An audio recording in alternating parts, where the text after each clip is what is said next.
Երկրորդ ճշմարտությունը Աստծո մասին, որ Պողոս այստեղ քարոզում է, Աստծո ինքնաբավության մասին է։ Ինչ քարոզել սնահավատներին, որպեսզի ճանաչեն Աստծուն, պետք է քարոզել Աստծո ինքնաբավության մասին։ Նայեք 25-րդ համարին, այս համարում տեսնում ենք Աստծո ինքնաբավությունը ցույց տվող երկու փաստ։ Ինչ փաստեր կան այս համարում, որոնք ցույց են տալիս Աստծո ինքնաբավությունը։ Ինքնաբավությունը ցույց տվող երկու փաստ։ Աստված առաջին 25-ի առաջին մասը կարիքներ չունի, եւ երկրորդ մասը Աստված է կյանքի եւ գոյության աղբյուրը։ Եվ դասը, որ Պողոսն ուզում է իրենց փոխանցել այս համարի միջոցով, հետեւյալն է. Աստված կարիք չունի ստանալու, քանի որ ինքն է տվողը։ Տրամաբանական է։ Ինքը չունի կարիք, որովհետեւ ինքն է տվողը։ Այսպիսով պետք է քարոզել ոչ միայն մեծության մասին, այլև Աստծո ինքնաբավության։ Ուրեմն, Պողոսն ասաց, որ արարիչը ոչ միայն ձեռակեր տաճարներում չի բնակվում, այլ շարունակում է հաջորդ համարում, տեսեք, ոչ էլ մարդկանց ձեռքով է պաշտվում, կարծես որևէ բանի կարիք ունի, քանի որ ինքն է բոլորին կյանք ու շունչ ու ամեն բան տվողը։ Ուրեմն Աստծո ինքնաբավ լինելը Պողոսը փաստում է հետևյալ մտքով. ոչ էլ մարդկանց ձեռքով է պաշտվում այս արտահայտությամբ։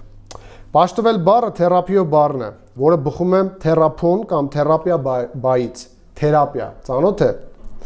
Բառացի նշանակությունն է ծառայել, հոգ տանել, սպասարկել, խնամել, այլ տեղերում նաև բուժել։ Պողոսն ասում է, որ Աստված կախված չէ մարդկային խնամքից կամ սպասարկումից, կամ սպասավորությունից։ Կարևոր նրբություն, այստեղ խոսքը երկրպագելու մասին չէ Աստծուն։ Դրա համար այլ բառ կա, այլ կարիքավորի պես վերաբերվելն է Աստծուն։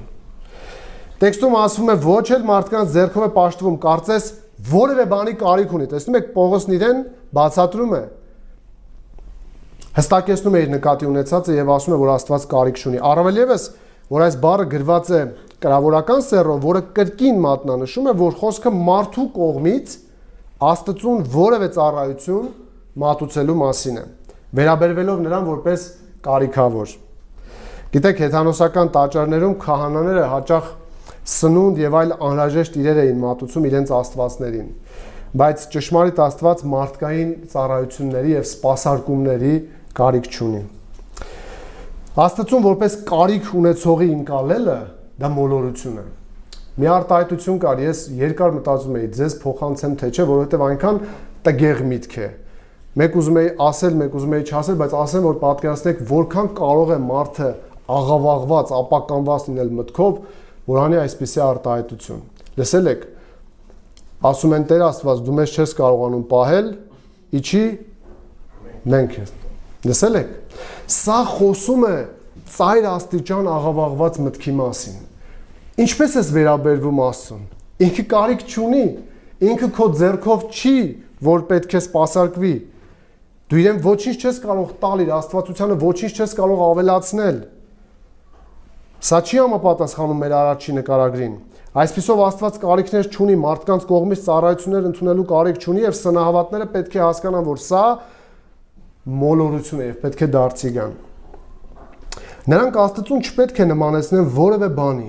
չպետք է սահմանափակեն նրան, չպետք է տեսնեն որպես կարիք ունեցող։ Պողոսը նախ ցույց է տալիս սնահավատների ու կռապաշտների մոլորությունը,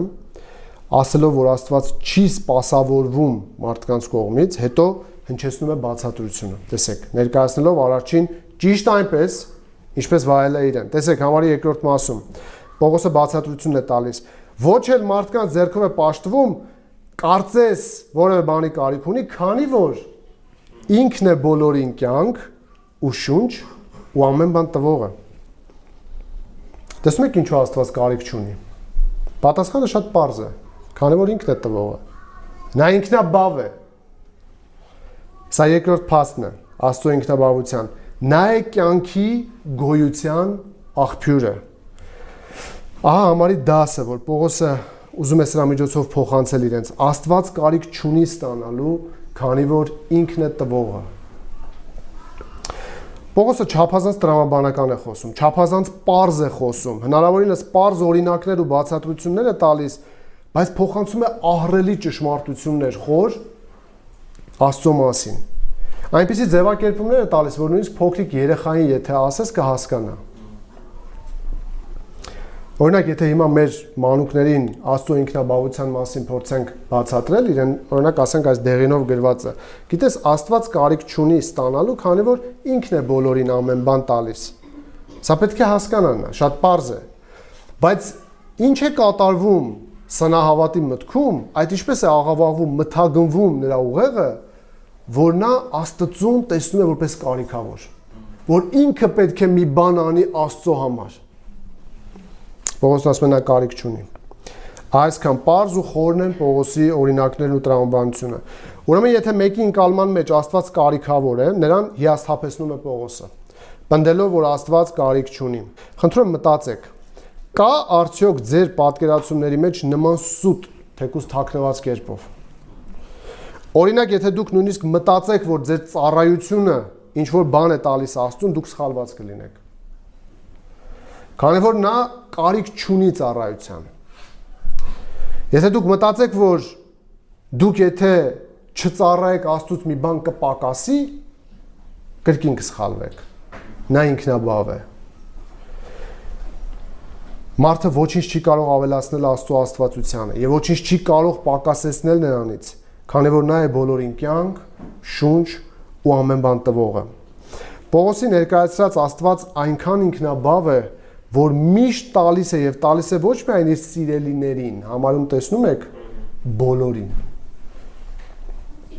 Սա Աստծո ընդհանուր շնորհքն է, որ հասանելի է նաեւ չփրկված մարդկանց։ Դրա մասին Հիսուսն էլ խոսեց Մատթեոս 5:44-45-ում, բայց ես ասում եմ ձեզ, սիրեք ձեր թշնամիներին, օրհնեք ձեզ անիծողներին, բարիք արեք ձեզ ատողներին եւ աղոթեք ձեզ չարչարողների հալածողների համար, որպեսզի որդիները լինեք ձեր հոր, որ երկնքում է, որովհետեւ նա, տեսեք ինչպես է վարվում, իր արեգակը ծագեցնում է եւ չարերի, եւ բարիների վրա ու անձրև է բերում եւ արդարների եւ անարդարների վրա։ Տեսնում եք Պողոսը առաջին ներկայացնում է որպես շռայլ, առատաձեռն, բոլորի նկատմամբ, վերջապես ներկայացնում է ինքնաբավ, ով ոչինչի կարիք չունի, այլ ինքն է բոլորին տալիս ամեն բան։ Միթե բանական մարդուն հասկանալի չէ Աստծո առատաձեռնությունն ու բարությունը իր նկատմամբ։ Երբ նա 24 ժամ ամեն վայրկյան նայում է իր շուրջը, ապրում է, վայելում է, վերջիվերջո շնչում է ու կյանք ունի։ Պողոսը Աստծո բարության նպատակի մասին, թե ինչու է նա այս բարությունը նույնիսկ չփրկվածի նկատմամբ ցույց տալիս, գրում է Հռոմեացիս 2:4 ասում է կամ նրա անչափ բարությունը, մեծահոգությունը եւ համբերատարությունը արհամարում ես, չգիտենալով, որ Աստծո բարությունը քեզ ապաշխարության է տանում։ Այսինքն այն ինչ որ դու ուտում, խմում, վայելում ես, օգտվում ես այս կյանքից, վերցնում ես ինչ հնարավոր է, դրանք պետք է քո մեջ արթնացնեին այն միտքը, որ այսինչ բարի է սրա ստեղծողը։ Դու պետք է հաշիվ տաս դրա համար։ Ինչպես ես վերաբերվել դրան։ Սիրելի մարդ, ինչպիսին է քո ընկալած Աստվածը։ Արդյոք նա ինքնաբավ է, թե կարիքավոր։ Արդյոք դու կարծում ես, որ կարող ես մի բան տալ նրան կամ լրացնել նրա ինքնաբավությունը։ Դրա համար կոչ, երբ 24 ժամ եւ ամեն վայրկյան ուտում ու խմում ես, երգում ու պարում ես, շնչում ու շարժվում ես, հանգստանում ու վայելում ես, դիտում ես գեղեցիկ ծաղիկները, վայելում ես բնությունն ու ծովերը, ջրերը, սարերն ու անտառները, արևն ու անձրևը, օդը եւ ջուրը ու ամեն բան, դրանք խոսում են Աստծո շռայլության, բարության եւ ինքնաբավության մասին քո նկատմամբ։ Դու պետք է հասկանաս այս, որ Աստծուն ճիշտ ճանաչես եւ պաշտես։ Եվ պաշտես ոչ թե տրվածը, այլ տվողին։ Հիշեք, Աստված կարիք չունի, քանի որ ինքն է բոլորին տվողը։ Բայց իր տվածները, եթե քեզ չուղղորդեն իրեն շնորհակալություն հայտնելու, եթե մտքերը չտանեն արարչի մասին խոհերի, եթե տարվես տվածներով եւ անտեսես տվողին, դու հաշիվ ես տալու դրա համար։ Քանի որ արարչագործության տված վկայությունը բավարար է ապագայում քո դատաստանի համար։ Դու պետք է շնորհակալ լինես, որ այդ չափի ճանաչողություն ունես արարչի նկատմամբ։ Այսպիսով սնահավատներին պետք է քարոզել Աստծո մեծության մասին, որ նրանք չփորձեն տեղավորել անսահմանի սահմանների մեջ, պետք է քարոզել Աստծո ինքնաբավության մասին, որ չկարծեն, թե արարիչը որևէ կարիք ունի, այլ ճանաչեն նրան որպես շռայլ, ինքնաբավ Աստված, եւ ահա երրորդ ճշմարտությունը Աստծո մասին, որ պետք է քարոզել եւ քարոզում է այստեղ Պողոսը։